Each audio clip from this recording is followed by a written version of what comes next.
ബീഹാറും കേരളവുമടക്കം കോൺഗ്രസിന് നിലനിൽപ്പിന്റെ തിരഞ്ഞെടുപ്പാണ് മുന്നിൽ വന്നു നിൽക്കുന്നത്.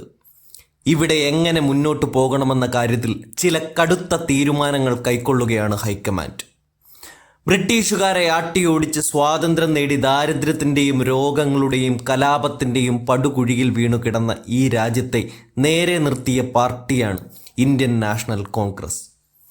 ആ പാർട്ടി വർഗീയത ഇതുവരെ ഇത്ര കണ്ട് നേരിട്ടിട്ടില്ലാത്തത് കൊണ്ട് തന്നെ വിഷം തുപ്പുന്ന BJP ഭരണത്തിൽ ഒന്ന് ചുവട് തെറ്റി എന്നുള്ളത് ശരി തന്നെയാണ്. പക്ഷേ വേരറ്റു പോയിട്ടില്ല. അതുകൊണ്ടാണ് 2024 400 സീറ്റ് സ്വപ്നം കണ്ടിറങ്ങിയ മോദി ഗ്യാരണ്ടിയെ പൊളിച്ച് കയ്യിൽ കൊടുത്തത്. 400 പോയിട്ട് കേവല ഭൂരിപക്ഷം പോലും തികയ്ക്കാൻ പറ്റാതെ നായിഡുവിൻ്റെയും നിതീഷിൻ്റെയും കാലുപിടിച്ച് മോദി പ്രധാനമന്ത്രി കസേര നിലനിർത്തുകയാണുണ്ടായത്. ഒന്നിടഞ്ഞാൽ എപ്പോൾ വേണമെങ്കിലും ഇളകാൻ പാകത്തിനുള്ള പ്രധാനമന്ത്രി കസേര മാത്രമേ ഈ മൂന്നാം ഊഴത്തിൽ മോദിക്കുള്ളൂ.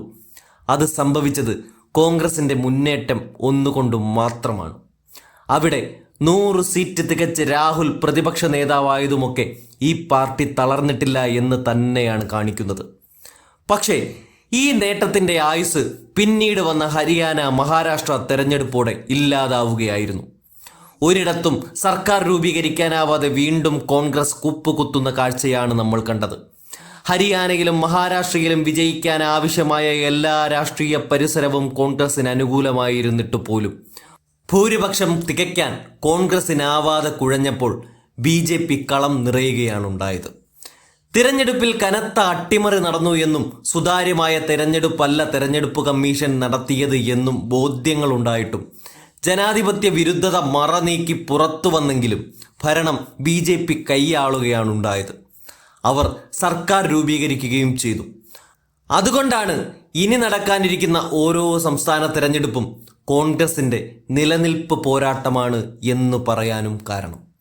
എന്നാൽ ഇവിടെ കടുത്ത തീരുമാനമെടുക്കാൻ ഒരു മടിയും കാണിക്കുന്നില്ല ഹൈക്കമാൻഡ്. അതിനുത്തമ ഉദാഹരണമാണ് ഗുജറാത്തിൽ രാഹുൽ ഗാന്ധി നടത്തിയ നീക്കം. BJPയുടെ B ടീമായി പ്രവർത്തിക്കുന്ന ഒരുത്തൻ പോലും ഈ പാർട്ടിക്കുള്ളിൽ വേണ്ട എന്നതായിരുന്നു അത്. അതിനു പിന്നാലെ കഴിഞ്ഞ ദിവസം ഡൽഹിയിൽ ചേർന്ന യോഗത്തിൽ രാജ്യത്തെ മുഴുവൻ DCCകളിലെ പ്രസിഡന്റുമാരോടുമായി ഖാർഗെ പറഞ്ഞു, സ്ഥാനാർത്ഥിയായി അതുവഴി MLA ആയി കൊടിവച്ച കാറിൽ വിലസാമെന്ന് ഒരാളും വ്യാമോഹിക്കേണ്ട. സ്ഥാനമാനങ്ങൾക്കപ്പുറത്ത് പാർട്ടിയാണ് വലുത്. ആ പാർട്ടിക്ക് വേണ്ടി പണിയെടുക്കണം. അതിനായി ഓരോ DCC അംഗവും ചെയ്യാവുന്നതൊക്കെ ചെയ്യണം, അല്ലാതെ ഖദറിട്ട് നടക്കണ്ട എന്നാണ് ഖാർഗെ കഴിഞ്ഞ ദിവസം തുറന്നടിച്ചത്. അതേസമയം രാഹുൽ ഗാന്ധിക്ക് മുന്നിൽ തൃശൂരിൽ പുതിയതായി സ്ഥാനമേറ്റ DCC പ്രസിഡന്റ് ജോസഫ് ടാജറ്റ് ഒരു സങ്കടം ബോധിപ്പിക്കുകയുണ്ടായി.